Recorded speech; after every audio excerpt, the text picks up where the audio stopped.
start off by introducing our topic tonight, which is Beyond Collectivism, Understanding Family, Identity, and Boundaries, working with South Asian clients. So we will get into that with you. So hello everybody, I hope you're all doing really well. We just wanted to introduce ourselves. So my name is Shruthi Nair. I'm a licensed mental health therapist in New York City. I'm also the founder of Gold Brown Therapy.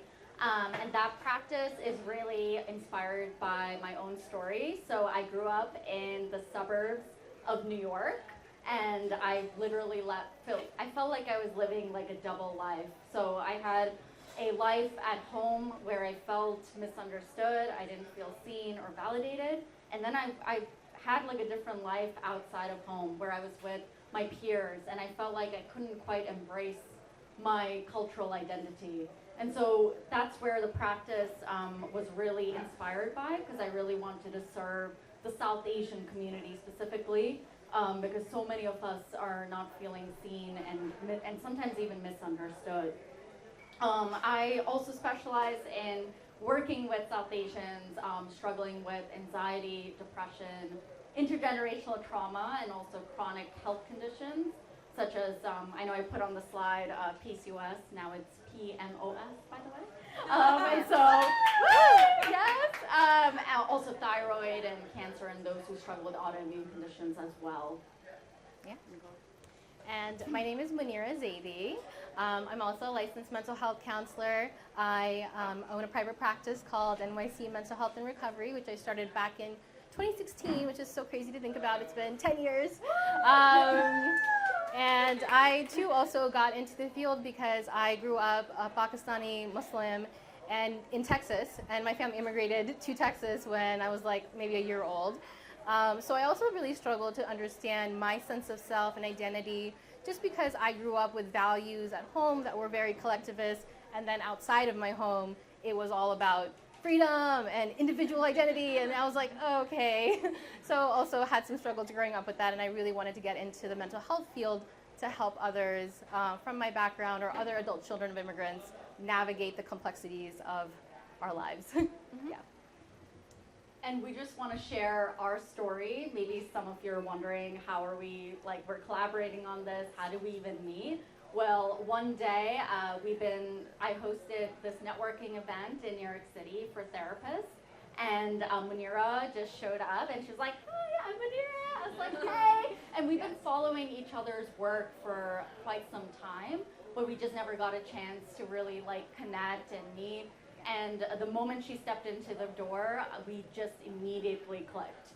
Like, we just understood each other, we just understood where our cultural identity was coming from, so it really felt like home, and honestly, I felt like the rest was history. Yeah. And we really hang out outside of the of our spaces that we're in.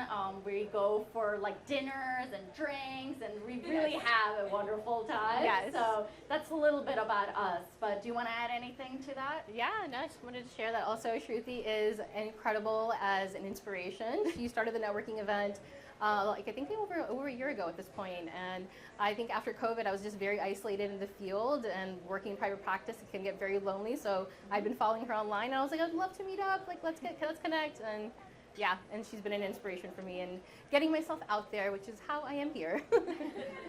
Yes. All right, so let's get into it. So for today's presentation, basically we want to cover a few things. Shruthi can get into some of that. Yeah.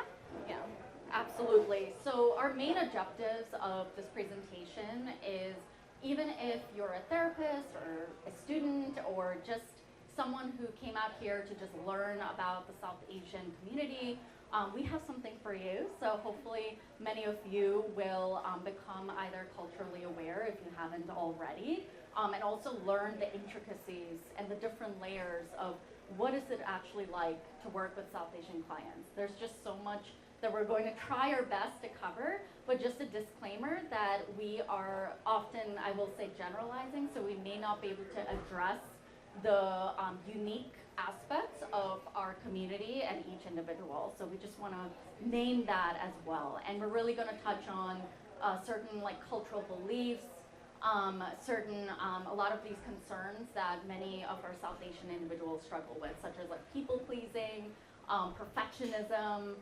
anxiety. These are all things that I think maybe many of you in this room may be resonating with. So we're going to make sure we address that as well and where it's coming from as well. All right. So to get started, I wanted to sort of go over kind of a little bit of a brief understanding of the South Asian diaspora, which basically includes about like 7 countries, including India, Pakistan, Bangladesh, Sri Lanka, Nepal, Bhutan, Maldives, and optionally sometimes Afghanistan, depending on the context. And something that we always like to note is that like all of these countries, they're not a monolith, though we share a lot in common, like some things like family-centered identities, honor, reputation. Our religions are different, our language is different, our culture is different, our foods can be different. But that being said, right, like we do have a couple of things that we all collectively connect on, which really is oftentimes related to our food and fashion. And yeah, we'll just kind of give you a little bit of a quick sort of look at what that oftentimes looks like. And one of the pictures here is biryani, which some of you guys might know. One thing that I always like to, it's interesting is that all of our South Asian sort of neighbors and countries, we all have our own version of biryani, and it's so good. So it is something you will hear a lot of us mention that like, oh, let's go out and do that. And actually me and Shruthi, after we worked on this, we went and had biryani, so yes. And the thing on the right, I guess, that platter, we call it a thali. So a thali just translates to like a plate. And basically it consists of different like curries, and you can see on the far back there's like naan, which is like a type of bread, and we also have like other like different types of breads as well, like roti, and I know we have rumali roti, and like there's like different varieties that maybe many of you may have heard of or didn't hear of. So we just wanted to give you a brief overview of our food, because a huge part of our identity as being South Asian is truly our food. Our food is at weddings, at rituals, at family gatherings. It is a way for our community to kind of come together. So we just want to make sure that we address that. The food and the fashion. So yeah, so I think like for a lot of us, you might have like seen South Asian fashion represented like this. Lots of intricate jewelry and very bedazzled looks, as well as... Yes, there are tons of names for the different outfits that you see on your left. So you'll see something called a sari, which is this long garment that you wrap around your body, and typically women tend to wear this. Also, there is something called a lenga, which you can consider it as like a crop top and like a skirt, and like we call it dupatta, which translates to a shawl of some kind. So these are just like an example of what our fashion kind of looks like, because again, a huge part of our culture is what we wear as well.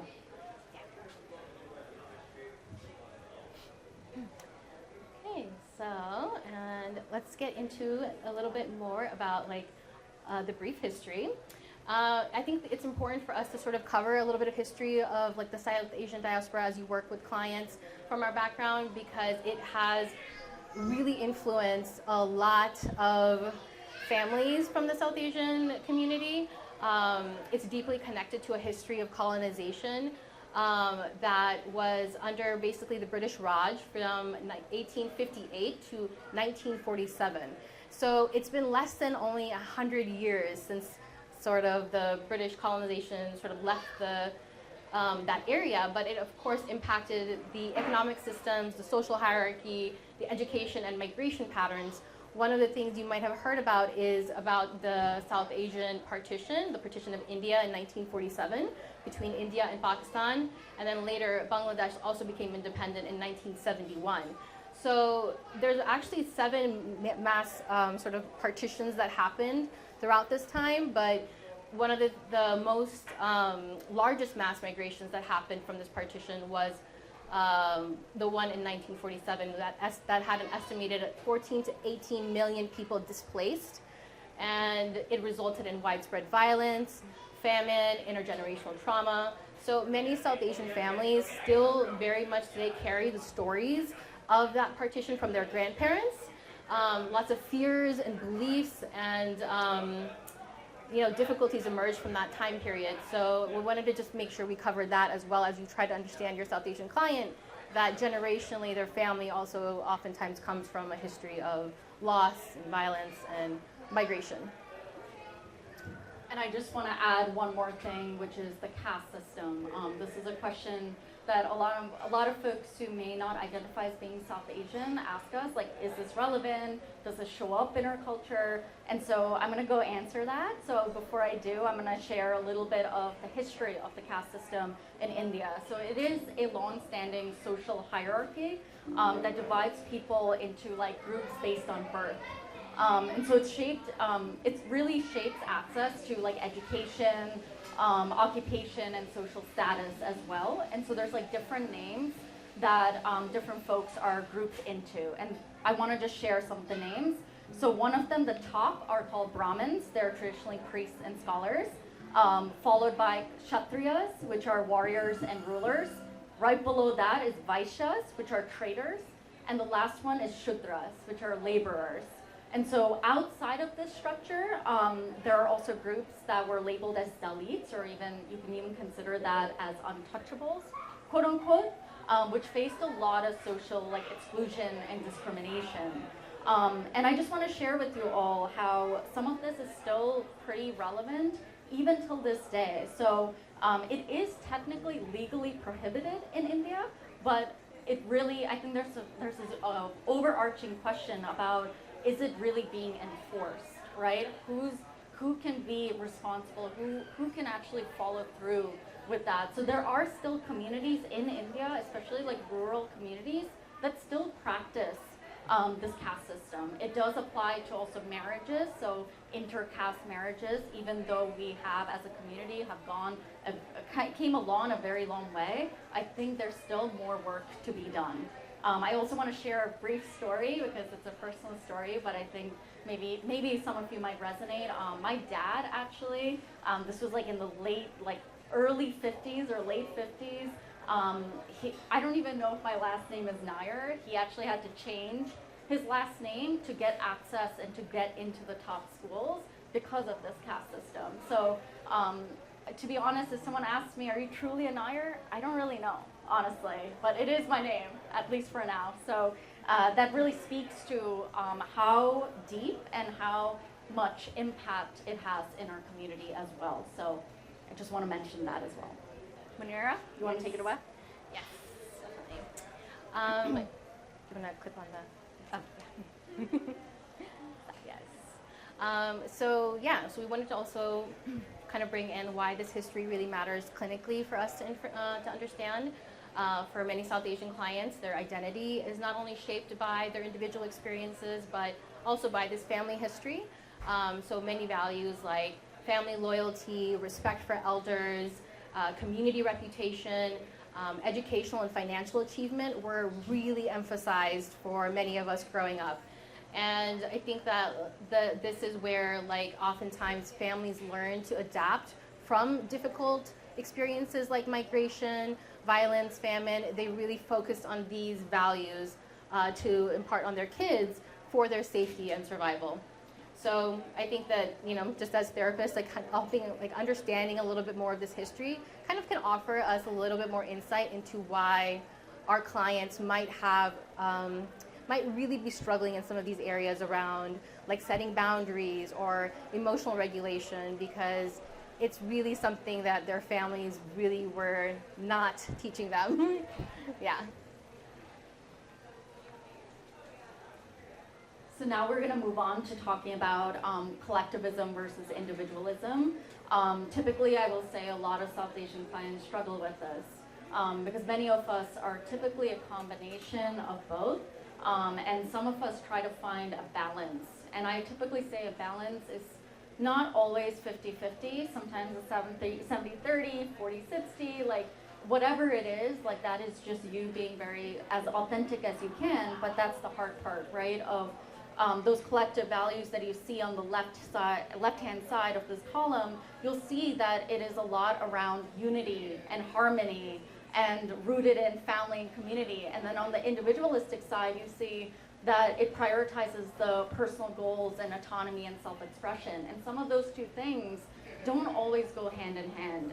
So imagine you bring up to your mom, your South Asian mom, your South Asian dad saying, hey, I want to pursue, let's say, a different field, for example. And typically, doctor, engineer, lawyer, these are like highly, quote unquote, reputable in our community. And I was one of them. I decided, I told my parents, I'm not going to pursue medicine. And oh my gosh, I think I shocked them for sure. And so how do you navigate that, right? How do you find that balance of, hey mom, I have my own dreams, I have my own plans, but yet facing the disappointment of your family at the same time. It's hard, right? And so a lot of the clients that I see struggle with exactly that. And so that's something to be mindful of as well. So also one more thing I want to mention is in collectivistic sort of context, prioritizing family needs and maintaining harmony is considered a form of respect. And so in more individualistic settings, the same behavior might be experienced internally as self-silencing or people-pleasing as well. So we really work with, I'm sure Manira as well, we both work with clients who struggle with trying to figure out what is exactly my relationship with these two values.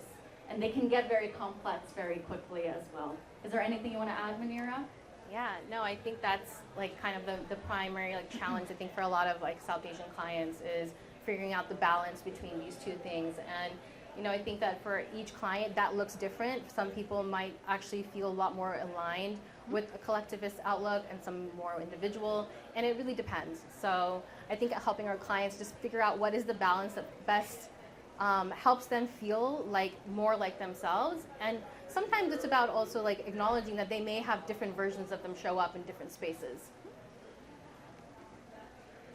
Which immediately goes into this topic, which is not South Asian enough, not American enough, which I feel like many BIPOC therapists might have also experienced themselves in some regard, right? And basically you might hear some of your South Asian clients say things like, I'm too American for my family, but too ethnic for somebody else, or feeling like they don't belong really anywhere. And this can oftentimes really, unfortunately, create a lot of feelings of otherness, identity confusion, imposter syndrome, loneliness, grief around belonging, and pressure to code switch because they might have to act one way at home with their parents, and then when they go to school with their friends, you're a completely different person, and the two shall never meet. So yeah, so that's oftentimes something that happens as well. You want to add to that? Yeah. I just want to add one more thing, which is grief. So grief is typically associated with a lot of children of immigrants. So if you think about it, I'm sure Manira and I, we both can relate to this as well, which is our parents are immigrants. So they came to this country to kind of create a better life, but that also means that there's a lot of sacrifice and burden and pressure and expectations that's placed onto many of us as South Asians. And so due to that, sometimes as South Asians, especially if you grew up in India and you left your country, imagine how difficult it is to assimilate in a completely new country. And one might say, oh, of course, like they're surviving, they have to make ends meet, but think about how they had to leave behind their family, their friends, the languages, the way they converse. All of that has been left behind, and here they are now having to create something new. And so that's grief, right? That is described, and you will feel this heavy pain from that. But at the same time, and I want to share this story because I did this workshop a week or two ago, and it was really about building self-awareness among South Asians. Not many of us have spaces like that, right? And so there was this individual who stood up and said, and it was so powerful. Manira was also there as well, and we were just like stunned because this individual said, I felt grief